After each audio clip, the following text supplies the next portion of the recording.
Indonesia, a nation known for its beauty and spices, has been battling a hidden enemy, pollution. In Jakarta, thick clouds of smoke have choked the air for decades, affecting millions. How does this impact the people of Indonesia, and what solutions can help clear the skies? We're here in Jakarta and we're watching the motorcycles pile up for rush hour traffic. To understand the impacts of air pollution on Jakarta, we need to understand the term, air pollution. Well, what is air pollution? Air pollution refers to an environment which has been contaminated with chemicals, which includes carbon monoxide, ozone, nitrogen dioxide, and sulfur dioxide. Combustion devices, motor vehicles, industrial facilities, burning fossil fuels, forest fires, and volcanic eruption are primarily the sources of air pollution.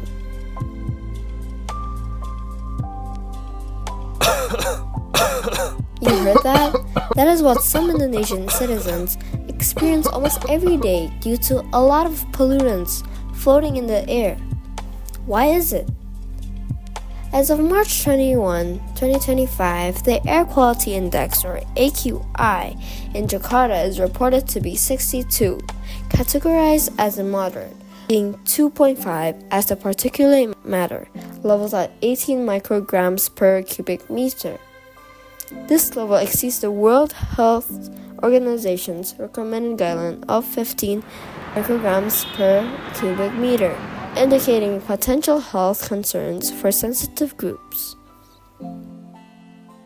Groups such as children under 14, people over 65, people with heart and lung conditions, including asthma, and pregnant women. Members of these groups are more likely to experience symptoms like chest tightness, coughing, wheezing, and shortness of breath. A world without pollution feels like an impossible dream, one that may never come true. I wonder, what caused Jakarta's air quality to keep deteriorating year after year? Transportation emissions, one of the common factors of Jakarta's air pollution.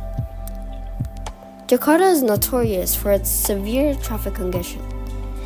This is largely due to excessive transportation within the city, mainly from an immoderate amount of cars and motorcycles. In addition to Jakarta's traffic problem, other residents from other cities in Indonesia drive to Jakarta in their vehicles, making at least 10 million extra commuters to the crowded streets of Jakarta. This surge significantly increases Jakarta's air pollution, traffic, and overall population density. Furthermore, Jakarta has a total of 14 million motorcycles that continuously grow each year by 5%. This is due to an increased demand for the movement of people and goods. Industrial emissions. One of the major concerns of Jakarta's air pollution is the pollutants that industries emit, such as sulfur dioxide, nitrogen oxides, and particulate matter, which contribute to poor air quality and high risks of health issues for the local citizens of Jakarta. One major concern with sulfur dioxide is if it mixes with other pollutants, it can cause respiratory problems, lung irritation, asthma attacks, and reduced lung function. Nitrogen oxides are equally hazardous as they contribute to the formation of ground, ozone, and fine particulate matter, which can lead to breathing problems and cardiovascular diseases. Coal-fired power plants. Coal-fired power plants are significant contributors to air pollution in Jakarta, emitting pollutants such as sulfur dioxide, nitrogen of particulate matter with a diameter of 2.5 and 10. These emissions degrade air quality and pose serious health risks, including respiratory and cardiovascular diseases. The city's air pollution is exacerbated by the proximity of several coal-fired power plants. Notably, facilities in the area like Cirebon, Cilacap, Cikarang, and Babelan have been identified as significant contributors to Jakarta's pollution levels. During the dry season, wind patterns transport emissions from these plants into Jakarta, further diminishing air quality. The health implications of this pollution are severe. Residents are exposed to air pollutant concentration exceeding World Health Organization guidelines, leading to increased respiratory illnesses and premature deaths. In response, authorities have implemented measures such as reducing output at major coal-fired power plants near Jakarta to mitigate pollution spikes. Seasonal factors. Seasonal factors, particularly the transition between Jakarta's dry and wet seasons, significantly influence the city's air pollution levels. During the dry season, typically spanning from May to September, the absence of rainfall leads to the accumulation of pollutants in the atmosphere, resulting in elevated concentrations of particulate matter. This period is associated with southwesterly winds, which can transport pollutants from surrounding industrial regions into Jakarta, furthering deteriorating air quality. Conversely, the wet seasons, occurring from December to March, brings heavy rainfall that helps to cleanse the air by removing particulate matter, thereby improving air quality.